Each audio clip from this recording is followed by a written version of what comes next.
ছোট্ট একটা ছাউনির নিচে থাকতো দুই বোন, মিনি আর ঝিনু। এই ভাঙা ঘরটাতে তারা দুই বোন থাকতো। দিদি, আজ বৃষ্টি হবে না তো?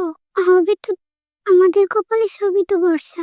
বৃষ্টির পানিতে এই বাড়িটাও ভেসে যাবে। দিদি, আমরা কি কখনোই ওদের মতো ফ্যাশনেবল বিড়াল হতে পারবো? আগে মাছ জোটাই, তারপর ওগুলো ভাববো। তোর তো বেশি ভাবনা দেখছি। অন্যদিকে মিমি ও সিমির মার্বেল বসানো উঠোনে বিলাসী চলাফেরা করা বিড়াল।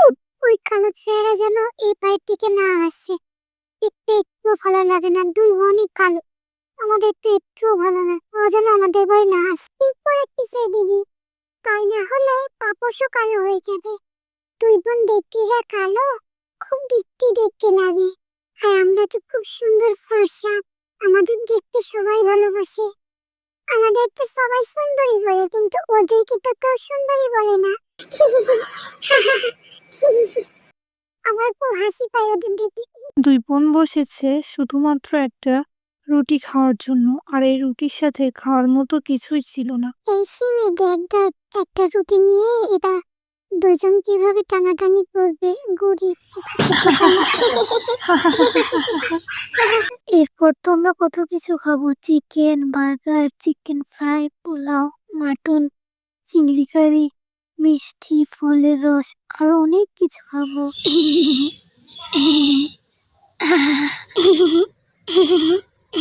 চল চল, আমরা এখান থেকে যাই, তাড়াতাড়ি আমাদের খেতে হবে, চল। এগুলো কি মজার মজার খাবার, ওরা আর কি করে বুঝবে এই সুন্দর মজার খাবারের টেস্ট? ওরা তো শুধু শুকনো রুটি খায়, এই মজাদার খাবার তো ওরা কখনো খায় না। তাহলে কিভাবে বুঝবে আমাদের খাবারের স্বাদ? গরিব লোক। তুই ঠিকই বলেছিস রে সিমি, ওরা তো শুধু খায় শুকনো রুটি, আর যদি কখনো একটা ছোট মাছ পায় তাহলে সেটা খায়।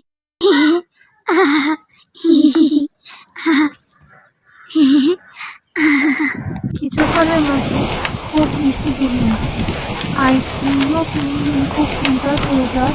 আর এই ভাড়া হয়ে তার কিভাবে থাকবে, একটা ভিড়ে যাবে কেন, এই বিষয়টা। দিদি দিদি, দেখো জানালার বাইরে একটা পাখি কি কষ্ট করছে, দিচ্ছে।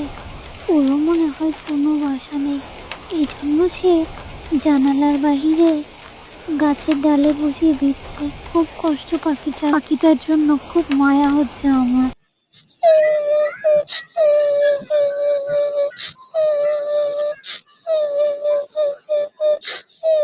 তোমার কি হয়েছে? তুমি কাঁদছো কেন? তুমি এখানে বসে কেন? তোমার কি কোনো বাসা নেই? তুমি ছোট একটা মেয়ে এখানে বসে কান্না করছো কেন? তুমি চলো আমার সাথে আমাদের বাসা।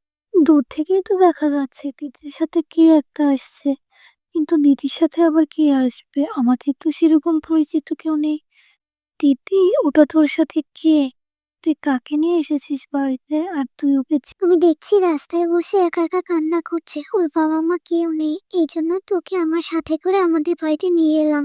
মেয়েটা তো ভারী মিষ্টি দেখতে, ওর একটা মিষ্টি একটা নাম রাখতে হবে। ও তো দেখতে খুব সুন্দর, তাই আজ থেকে ওর নাম কিউটি। ওকে কিউটি বলে ডাকবা, খুবই সুন্দর। নামটা তো খুব সুন্দর মানিয়েছে।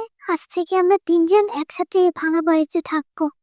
যতই কষ্ট হোক আমরা ওকে ফেলে দিব না, আমরা ওকে আমাদের সাথে রাখবো, আর খুব খুব ভালোবাসা দিব।